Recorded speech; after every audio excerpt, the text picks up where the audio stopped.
जय हिंद दोस्तों, आप सभी लोगों का बहुत बहुत स्वागत है। तो पर्यायवाची का ये 5वां वीडियो है। पिछले जो 4 वीडियोस जिन्होंने भी नहीं देखा है, प्लीज़ आप लोग एक बार वो ज़रूर देख लीजिएगा, क्योंकि बहुत सारा जो कॉन्सेप्ट इसमें हम लोग समझेंगे शब्दों का, वो हम पहले भी डिस्कस कर चुके हैं, तो आप उसको आसानी से जोड़ के समझ सकते हैं। और एक एक वीडियो और आएगा इसके बाद, वो थोड़ा सा लंबा वीडियो हो सकता है, क्योंकि उसमें जो बचे हुए महत्वपूर्ण शब्द हैं उनके पर्यायवाची वहाँ पर आपको देखने को मिलेंगे। और इन 6 वीडियोस के बाद में आप ये मान के चलिए कि उसके बाद लगभग लगभग सारे शब्द हमारे कंप्लीट हो जाएंगे। अब इसके बाद जो पर्यायवाची शब्द का वीडियो आपको मिलेगा वो घटना चक्र का आप देखेंगे, हम लोग क्वेश्चन सॉल्व करेंगे, तो 2 से 3 वीडियो कम से कम पर्यायवाची शब्द का उसमें ज़रूरत पड़ेगा। अगर ज़रूरत पड़ी तो आराम से 4-5 वीडियो भी बन जाएगा। फिर हम लोग घटना चक्र का जब सवाल सॉल्व करेंगे, आप देखेंगे कि बड़े अच्छे से आपके सारे शब्द सही हो जा रहे हैं, ठीक हो जा रहे हैं। उसके बाद फिर हम लोग विलोम शब्द, अनेक शब्दों के लिए एक शब्द, तत्सम तद्भव, विशेषण विशेष्य, और उसके बाद हम लोग आखिरी में वर्तनी शुद्धि इस सब में जाएंगे। वर्तनी शुद्धि है, वाक्य शुद्धि है, क्योंकि उसमें और भी ज़्यादा ग्रामर हिंदी का थोड़ा सा इस्तेमाल होता है। तो चलिए स्टार्ट करते हैं नदी के पर्यायवाची से। देखिए, नदी के पर्यायवाची को हम लोग सरिता तो बोलते ही हैं। उसके बाद हम लोग कहते हैं इसे तटीनी। क्यों? क्योंकि देखिए, नदी जो है वो 2 तटों के बीच में बह रही है, तो इसीलिए एक तो शब्द इसका हो गया तटी। इस एक शब्द इसका तटी इसलिए क्योंकि इसके 2 तट होते हैं, और तटीनी क्योंकि 2 तटों के बीच में बहती है। तो 2 तटों के बीच में बहने की वजह से नदी को हम तटीनी भी बोलते हैं, और नदी का तट भी होता है तो तटी भी बोलते हैं। सरिता हम जानते ही हैं। उसके बाद देखिए, शैलजा जो शब्द है वो पार्वती जी के लिए भी प्रयोग होता है, और नदी को भी बोलते हैं इसलिए क्योंकि शैल का अर्थ हमने पढ़ा था पहाड़, और जा जा शब्द कहीं भी प्रयोग होता है उसका अर्थ होता है पुत्री। जा, सूता, ये सब जो शब्द है, ये सब तनया, ये सब पुत्री शब्द के लिए प्रयोग होता है। और पार्वती जी के लिए भी शैलजा जो है वो शब्द प्रयोग होता है, क्योंकि वो पहाड़ की पुत्री थी, पर्वत की पुत्री थी, तो शैलजा भी आप यहाँ प्रयोग कर सकते हैं। और पार्वती जी को शैलपुत्री भी कहा जाता है। अभी नवरात्रि खत्म हुआ है तो उसमें प्रथमम शैलपुत्रम, शैलपुत्री, द्वितीयम ब्रह्मचारिणी, इस तरह से आप पढ़ते हैं, तो पहला दिन जो होता है वो शैलपुत्री यानी कि पार्वती जी का ही होता है। उसके बाद नदी को सलीला भी कहा जाता है। सलीला क्यों कहा जाता है? क्योंकि सलील का अर्थ होता है जल, पानी, तो इनमें जल बहता है, जल से युक्त है ये, तो ये क्या होगा? सलीला इनका पर्यायवाची हो जाएगा नदी का। उसके बाद ये स्रोतस्विनी है। उसके बाद आपगा है। आपगा बहुत महत्वपूर्ण शब्द है, आगे भी प्रयोग होगा आज के वीडियो में, इसको ध्यान रखिएगा कि आपगा का जो अर्थ है वो नदी का मतलब होता है। उसके बाद ये कल्लोलिनी है, तरंगिणी है। क्यों? क्योंकि तरंग आप देखते हैं, लहर होती है नदियों में, तरंग से भरपूर है, तरंगिणी। प्रवाह है तो प्रवाहिनी। शैवालिनी, शैवाल एल्गी को बोलते हैं, तो शैवाल से ये युक्त है इसलिए शैवालिनी है। उसके बाद ये निम्नगा है। देखिए, गा शब्द या ग शब्द का कहीं भी प्रयोग आप देखेंगे वो गमन करने के लिए होता है, ग शब्द का प्रयोग। अभी आप कहीं कहीं भी ग देखेंगे तो ग जहाँ भी प्रत्यय लगा रहेगा, शब्दों के पीछे ग लगा रहेगा, तो उसका अर्थ होता है गमन करना, चलना, जाना। और यहाँ जो निम्नगा में गा शब्द है, इसका अर्थ है गहरा या गहराई तक जाने वाला। तो जैसे मान लीजिए नदी जा रही है, झरने के रूप में गिर रही है, नीचे काफ़ी गहरा है झरने का पानी, या फिर नदी काफ़ी गहरी है, तो उस अर्थ में प्रयोग होता है निम्नगा का। इसीलिए नीचे की तरफ जाने वाली और गहरी है जो, वो कौन सी है? वो नदी है। अब देखिए, यहाँ जो आपगा शब्द है, आपगा का अर्थ क्या होता है कि किसी खास स्रोत से निकल के नदी पूरी ऐसे बहते हुए और किसी बड़े जल स्रोत में, मतलब किसी और बड़े जल के हिस्से में जाके मिल जाती है, चाहे समुद्र हो या कोई झील हो। तो ये जो पूरी नदी अपने रूट को, अपने रास्ते को जो ऐसे से पालन करती है, जाती है बहते हुए, इसी को हम आपगा कहते हैं। आपगा का अर्थ इसी के लिए प्रयोग किया जाता है, नदी के लिए। अब नदी का आपने पढ़ लिया पर्यायवाची।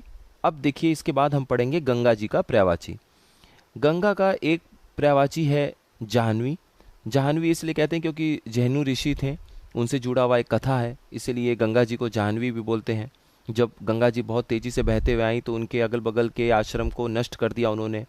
जब आश्रम के हिस्से को नष्ट कर लिया तो उन्होंने उन्हें अपने कंठ में मतलब समा लिया गंगा जी को, और जब उन्होंने अपने कंठ में स्थापित कर लिया, फिर बाद में भगीरथ जी के मन्नत से, विनती से उन्होंने छोड़ा। तो इस तरह से जो कहानी जुड़ी हुई है, कथा जुड़ा हुआ है, इसलिए जाह्नवी बोलते हैं हम लोग गंगा जी को।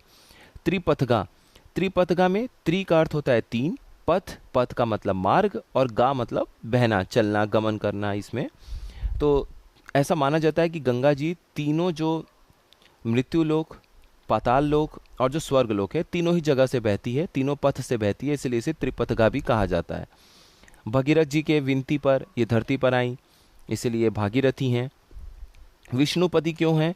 क्योंकि भगवान विष्णु के चरण में वास करती थी गंगा जी, तो विष्णुपदी हैं। पद का यहाँ पे अर्थ पैरों से है, चरण से है, और भगवान विष्णु के चरण में वास करती थी तो विष्णुपदी हैं। मंदाकिनी गंगा जी को कहा जाता है। और शिव शीश धारिणी, नाम से ही लग रहा है कि भगवान शिव जब इनको शीश में अपने धारण किए हुए थे, तो इसीलिए गंगा जी का नाम शिव शीश धारिणी भी है। अब देखिए, और भी गंगा जी के पर्यायवाची शब्द आपको देखने को मिलेंगे। आपको कैसे अब समझना है, कॉन्सेप्ट समझिए। देव हो गए, सूर हो गए, सूर का भी अर्थ देव होता है, और स्वर्ग हो गया। इनके पर्यायवाची में जब आप नदी के पर्यायवाची को जोड़ देते हैं तो आप गंगा जी के पर्यायवाची को पा जाते हैं। जैसे देव नदी, देवों की नदी कौन? गंगा जी। देवापगा, अब देखिए देव धन आपगा, आपगा का अर्थ नदी है, तो जो देवों की नदी है देवापगा, ये देव और आपगा मिलकर दीर्घ संधि करके यहाँ पर देवापगा कर रहे हैं, तो ये किसके लिए प्रयोग होता है? गंगा जी के लिए। अब देव की जगह आप सूर का प्रयोग कर लीजिए, क्योंकि सूर का अर्थ भी क्या होता है? देवताओं से होता है, तो सूर नदी बोल सकते हैं। नदी का एक अर्थ सरी भी होता है, तो सूर सरी हो गया, देव सरी हो गया, सूर सरिता हो गया, देव सरिता हो गया। तरंगिणी, तरंगिणी का भी अर्थ होता है नदी के लिए, तो स्वर्ग में बहने वाली जो नदी है, स्वर्ग की नदी है, स्वर्ग तरंगिणी, वो है गंगा जी। स्वर्गापगा, स्वर्ग धन आपगा, स्वर्ग की नदी स्वर्गापगा। उसके बाद सूर तरंगिणी, सूर देवता कहलाते हैं। तो आप ऐसे शब्दों को जोड़ते रहिए। कॉन्सेप्ट कुल मिला के यही है कि देव और स्वर्ग, इन दोनों के पर्यायवाची में आप नदी के पर्यायवाची को जोड़ लीजिए, अपने आप आपका गंगा जी का पर्यायवाची आप पा जाएंगे। तो ये कुल मिला के यहाँ पे नदी और गंगा, ये दोनों हम लोगों ने देख लिया इनके पर्यायवाची को। अब आगे बढ़ते हैं पर्वत की तरफ। देखिए, अक्सर आप जैसे शब्द देखते हैं गिरी, गिरी का अर्थ भी पर्वत है, इसलिए आप हिमालय को कैसे कैसे नाम से जानते हैं? हिमाचल, हिमाद्री, हिमालय, हिमगिरी, ये सब शब्द क्यों हैं? हिम का अर्थ इन सभी जगह पर बर्फ से है। अब यहाँ पर देखिए, गिरी का अर्थ क्या है? पर्वत। और हिमगिरी का अर्थ क्या हो गया? वो पर्वत जो कि बर्फ से ढका हुआ है, बर्फ से युक्त है, बर्फ से भरा हुआ है, तो वो कौन है? हिमगिरी। हिमगिरी हम हिमालय को भी बोलते हैं। हिमालय, हिम धन आलय, आलय का अर्थ होता है निवास, आलय का अर्थ होता है स्थान। तो जैसे ऐसा कोई स्थान जहाँ पर आप विद्या ग्रहण करते हैं, तो उसको आप क्या बोलते हैं? विद्या धन आलय, विद्यालय, दीर्घ संधि हो जाती है। उसी तरीके से हम लोगों ने पिछले वीडियोस में समुद्र के बारे में पढ़ा था कि हम उसे मकरालय भी बोलते हैं। क्यों हम उसे, समुद्र को मकरालय क्यों बोलते हैं? मकरालय इसलिए बोलते हैं क्योंकि मकर धन आलय, मकर मछली को बोलते हैं, तो मछली जहाँ पे निवास करती है, मछली का जो स्थान है वो क्या है? मकरालय। उसी तरीके से वरुण जल के देवता हैं, तो हम समुद्र को वरुणालय भी बोलते हैं। क्यों? वरुण धन आलय, जहाँ पर समुद्र के देवता निवास करते हैं, वास करते हैं, वो क्या है? समुद्र है। अच्छा, अद्री, अद्री का अर्थ भी होता है पर्वत के लिए, इसीलिए देखिए हिमाद्री बोलते हैं। क्यों? ऐसा पर्वत जहाँ पर हिम है, जहाँ पर बर्फ है, वो बर्फ की चादरों से ढका हुआ है, बर्फ से ढका हुआ है जो चट्टाने हैं, जो पर्वत है, वो क्या है? हिमाद्री, हिम धन अद्री। ठीक है। अब उसके बाद हम इसे भूधर या महीधर भी बोलते हैं। देखिए, हम लोगों ने पीछे पढ़ा था, धरती का जब पर्यायवाची पढ़ा था, ईला, भू, भूमि, धरा, अचला, तो उसमें हम लोगों ने पढ़ा था कि हम मही या भू ये भी बोलते हैं धरती को, इसीलिए महीपाल, राजा को महीपाल बोलते हैं। क्यों राजा को महीपाल क्यों बोलते हैं? क्योंकि पाल का यहाँ पर जो अर्थ है ये है पालन करने वाला, और मही, अब राजा का जो भी साम्राज्य है, जितनी भी भूमि पे उसका साम्राज्य है, उसके वो पालन करता है, पालनहार है, जनता के लिए, लोगों के लिए पालन करता है। तो ये यहाँ पर पाल हो गया, तो मही के पाल हैं, महीपाल, वो कौन हो गए? राजा। उसी तरीके से भू, भूमि, धरा, अचला में भू का अर्थ भी क्या है? धरती, तो हम राजा को भूपति भी बोलते हैं, यानी कि पूरे वो जो धरती का हिस्सा, वो भूमि का हिस्सा, भू, जो कि राजा के अपने रजवाड़े के क्षेत्र में आता है, उनके साम्राज्य के क्षेत्र में आता है, तो वो उनके पति हैं। पति कहने का अर्थ हो जाता है ईश्वर टाइप का उनको दर्जा देना, ईश्वर जैसा दर्जा देना, तो भूपति हैं, भूपेश्वर हैं। इस तरीके से कहा जाता है। उसके बाद देखिए धरती को ये धारण करता है, क्योंकि ऐसा पहले माना जाता था कि ये जो पहाड़ आपको देखने को मिल रहा है इस पर भी धरती का हिस्सा है, तो कहीं ना कहीं ये वो चीज़ें हैं जिन्होंने धरती को अपने ऊपर धारण कर लिया है, इसलिए हम इसे भूधर या महीधर भी बोलते हैं। यहाँ पे धर का अर्थ जो है वो धारण करना होता है। अब याद करिए कि पिछले वीडियोस में हम लोगों ने जब बादल का पर्यायवाची पढ़ा था तो उसमें मैंने आपको क्या बताया था कि जल के पर्यायवाची में जब आप धर या द जोड़ देते हैं तो जिन दोनों का ही अर्थ धारण करने के संदर्भ में होता है, तो वो बादल का पर्यायवाची होता है। जैसे जलधर, जल को धारण करने वाला, कौन जल को धारण किया हुआ है? बादल। जलद, नीर, नीर का अर्थ क्या होता है? नीर का अर्थ होता है जल, तो नीरद, नीरधर, पयोधर, ये सब किसके शब्द हैं? पयोद, ये सब बादल के पर्यायवाची हैं, क्योंकि पयो, जल, नीर ये सब जल का पर्यायवाची है। तो इसमें जब द या धर जोड़ देंगे तो बादल का पर्यायवाची निकल जाएगा। आगे देखते हैं अचल। अब देखिए जिन्होंने शुरू से देखा कि उनका पहले जैसे मान लीजिए गांव ही होता था, शहर तो बाद में विकसित हुआ, तो वो बचपन से होके बड़े हो गए, अपनी जवानी पूरी जी लिया, बुढ़ौती भी आ गई, अपना पूरा जीवन बिता लिया, तब भी पहाड़ को वहीं का वहीं देखते थे। वो जाते थे कहीं से होकर वापस आते थे, फिर भी पहाड़ को वहीं देखते थे। तो पहाड़ जो है वो अचल है, इसीलिए देखिए अचल संपत्ति भी कहा जाता है, इमूवेबल एसेट इंग्लिश में जो हम कहते हैं, यानी वो संपत्ति का हिस्सा जो चल फिर नहीं सकता, जैसे जमीन हो गई, जैसे आपका घर हो गया, और चल संपत्ति जो चल फिर सकता है, जैसे आपके पास कार हो गया, बाइक हो गया, स्कूटी हो गई, तो वो चल संपत्ति होता है। तो अचल जो है हम कहते हैं पहाड़ को, क्यों? क्योंकि चल नहीं सकता है। अ यहाँ पर जो उपसर्ग है उसका अर्थ नगण्य के संदर्भ में होता है, नहीं, नहीं हो सकता, इस तरीके से निगेटिव सेंस में होता है। और चल का अर्थ क्या होता है? चलना फिरना। तो जो नहीं चल सकता है वो पहाड़ को संदर्भित किया गया है, तो पहाड़ का पर्यायवाची अचल हो जाएगा। अब देखिए इसीलिए हम कहते हैं विंध्याचल, क्यों? विंध्य पर्वत है, विंध्य है और वो अचल है। विंध्य पर्वत को ही हम क्या बोलते हैं? विंध्याचल। विंध्य धन अचल। हिमाचल, हिमाचल क्यों बोला? हिम धन अचल, वो पर्वत जो कि हिम से चारों तरफ से बर्फ से ढका हुआ है, वो क्या हो गया? हिमाचल। तो इसका मतलब हिमालय के बारे में हमने क्या क्या पर्यायवाची पढ़ लिया? हिमालय, हिमाद्री, हिमाचल, ठीक है। उसके बाद देखिए अरुणाचल प्रदेश में जो अरुणाचल है उसका शब्द शाब्दिक अर्थ अरुण धन अचल से आता है। जब हम लोगों ने सूर्य के पर्यायवाची में पढ़ा था तो अरुण और सविता ये दो शब्द याद करिए, हम लोगों ने पढ़ा था, जिसका अर्थ ये था कि जो सुबह का लालिमा सूर्य आता है जो आपको चेतना युक्त कर देता है। अभी रात में आप सोए हुए हैं, निगेटिव थॉट भी भरे रहते हैं, कैसे कैसे सोच आता है कि क्या होगा आगे, क्या है, लेकिन सुबह जब आप उठते हैं तो एक नई ऊर्जा के साथ फिर से एक पॉजिटिविटी आपके अंदर आती है, सकारात्मकता आपको देखने को मिलती है, ऊर्जावान आप फील महसूस करते हैं, चेतना जगती है। रात भर के सोने के बाद सुबह सुबह चेतना युक्त करते हैं ये सूर्य की किरणें, तो वो लाल जो सूर्य का उदय आपको देखने को मिलता है वो अरुण या फिर सविता कहलाता है। चेतना युक्त जो सूर्य है वो सविता या अरुण है। तो वो पर्वत जिसके पीछे हमें ये लाल सूर्य सबसे पहले देखने को मिलता है, उदय देखने को मिलता है, जो सूर्य उदय का सूर्य है लाल रंग का, वो हो गया अरुण। तो वो पर्वत, वो अचल जिसके पीछे हमें वो लाल सूरज देखने को मिलता है, वो हो गया अरुण। तो अरुण धन अचल मिलाकर क्या बन गया? अरुणाचल। इसीलिए अरुणाचल प्रदेश हमारे वो हिस्सा है जहाँ पे सूर्य सबसे पहले देखने को मिलता है, उसका उदय होता है वहाँ पर, इसीलिए उसका नाम अरुणाचल है। अब देखिए शैल, शैल का हम लोगों ने कितनी बार पढ़ लिया? शैल का अर्थ है पर्वत। तो शैलजा, शैल की पुत्री कौन हो गई? नदी या फिर पार्वती जी, और पार्वती जी को हम लोग शैलपुत्री भी बोलते हैं। नवरात्रि का पहला भी मंत्र आपको याद होगा, प्रथम शैलपुत्री, द्वितीयम ब्रह्मचारिणी, तृतीयम चंद्रघंटा। तो जो पहले वाले शैलपुत्री हैं वो पार्वती जी हैं। अब देखिए नग भी बोलते हैं हम लोग। नग क्यों बोलते हैं? ग का अर्थ यहाँ पर मैंने आपको बताया, कहीं भी ग दिखेगा, अभी सर्प भी हम लोग सांप का भी पढ़ेंगे पर्यायवाची, उसमें ग शब्द जहाँ भी दिखेगा उसका अर्थ होता है चलना, गमन करना, चलना फिरना, ठीक है। तो यहाँ पर न का जो अर्थ है, उपसर्ग है, ये नहीं के सेंस में है, नहीं के अर्थ में। तो जो नहीं गमन कर रहा है, नहीं चल रहा है, अचल है, एक तरीके से अचल ही तो हो गया। नग को समझेंगे आप अर्थ में तो अचल ही तो हो गया। वो जो गमन ही नहीं करता है तो वो कौन है? पहाड़ है, पर्वत है, अचल है, अद्री है। उसके बाद देखिए कूट। अब आप चित्रकूट, हिमकूट, बहुत सारे कूट भी आपको शब्द सुनने को मिलते हैं। तो ये कूट किसके लिए होता है? पर्वत, त्रिकूट, ठीक है।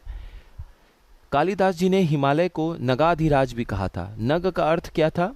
नग का अर्थ अभी हमने पढ़ा कि जो नहीं चल सकता है, नहीं गमन कर सकता, यानी कि पर्वत, और उसका अधिराज, उसका राजा, यानी कि इन पहाड़ों का भी राजा कौन है? हिमालय है। इसीलिए नगाधिराज हम मतलब हम देखने को हमें मिलता है किसके लिए? हिमालय के लिए, ध्यान रखिएगा। अब इसके बाद देखिए सर्प है।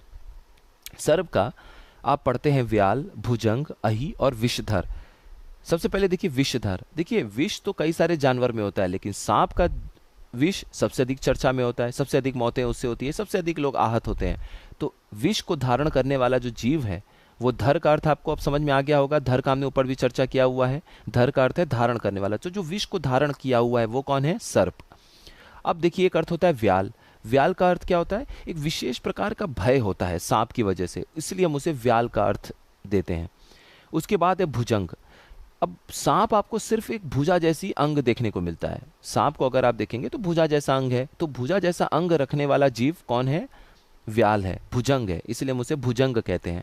इसी तरीके से आपको याद होगा अंग से जुड़ा हुआ अनंग था, यानी अनंग, अन उपसर्ग था और प्लस अंग, यानी अन का अर्थ होता है निगेटिव सेंस में, नहीं, नकारात्मक सेंस में, नकारात्मक अर्थ में। तो जिसका अंग नहीं था वो कामदेव थे, मैंने आपको बताया था, कामदेव, तो अनंग हो गए। उसी तरीके से ये भुजंग हो गया। अहि भी बोलते हैं, देखिए शेषनाग को भी अहि कहते हैं। तो अहि, भुजंग, व्याल, ये सब सांप का पर्यायवाची हो गया। इसे उरग भी कहा जाता है। अब यहाँ ध्यान दीजिए, ये जो ग देख रहे हैं, पन्नग, उरग, इसमें ग का अर्थ है चलना फिरना। तो जो हृदय के बल चलता हो, उर का अर्थ होता है हृदय, उर का अर्थ होता है छाती, हृदय।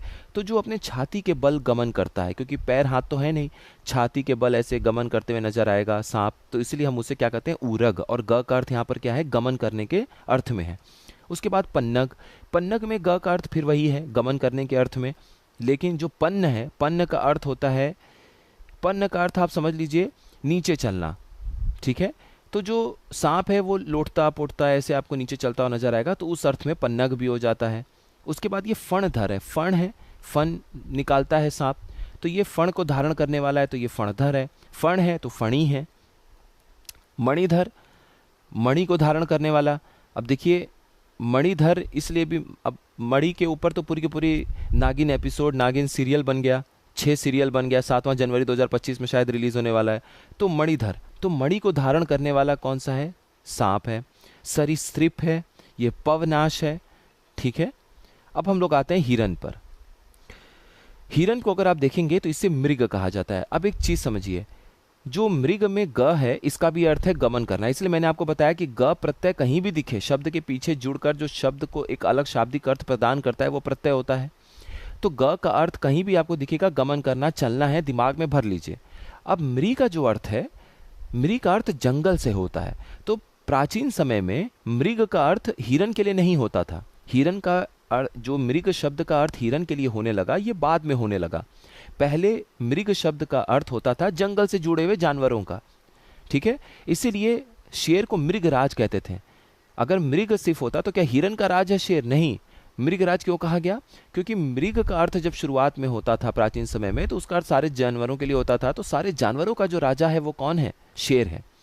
तो मृग का बाद में अर्थ, शाब्दिक अर्थ बदलते बदलते ये मृग का अर्थ जंगल से बदलकर बाद में ये अर्थ होने लग गया हिरन के लिए, और मृग का अर्थ हो गया हिरन। अब देखिए अब यहाँ पे मृग है तो इसी तरह से खग होता है। खग में भी ग का अर्थ होता है गमन करना, और ख जो है वो आकाश के लिए प्रयोग होता है। तो जो आकाश में गमन कर रहा है वो कौन है? पक्षी। खग, पखेरु, ये सब हम लोग बाद में भी पढ़ेंगे पक्षी के लिए, तो इसीलिए खग का प्रयोग हुआ। अब देखिए सारंग। सारंग जो है अनेकार्थक शब्द के तरह प्रयोग होता है। सारंग का एक शब्द मोर के लिए भी होता है, तो मोर का पर्यायवाची सारंग हो वो भी ठीक है। हिरन का पर्यायवाची सारंग हो वो भी ठीक है। देखिए मैंने अभी तक आप लोगों के सामने हिरन कहा है, हिरण नहीं बोला है, क्योंकि हिरण गलत शब्द है। अभी हम देखेंगे हरिण सही शब्द का प्रयोग होता है। उसके बाद इसे हम चमड़ी भी बोलते हैं। क्यों? क्योंकि विशेष प्रकार की चमड़ी आपको देखने को मिलती है हिरन के अंदर। और ये हरिण जो है, हरिण इसका पर्यायवाची शब्द है, शुद्ध शब्द हरिण है। हिरण जो है वो अशुद्ध शब्द है, इस बात को ध्यान रखिएगा। तो ये कुल मिला के पर्यायवाची शब्द आज यहीं पे कंप्लीट करते हैं। उम्मीद है आप लोगों को काफ़ी कुछ सीखने को मिला होगा, ठीक लगा होगा। अब नेक्स्ट वीडियो में बाकी जो बचे हुए और महत्वपूर्ण शब्द या जो भी रह गए हैं वो हम कंप्लीट करेंगे, और इसके बाद जो भी शब्द अभी हमें देखना होगा वो हम लोग घटना चक्र के सवाल को सॉल्व करेंगे। सारी पीडीएफ आप लोगों को मिलती चलेगी, बिल्कुल परेशान मत होइएगा। और पर्यायवाची शब्द 2-3 वीडियोस में, जब 3-4 वीडियोस में कंप्लीट हो जाएगा, फिर आप देखिएगा विलोम शब्द और अनेक शब्दों के लिए एक शब्द कितना जल्दी आपका कंप्लीट होगा। ठीक है, तो आप लोग अच्छे से पढ़ते रहिए। आप सभी लोगों का बहुत बहुत धन्यवाद।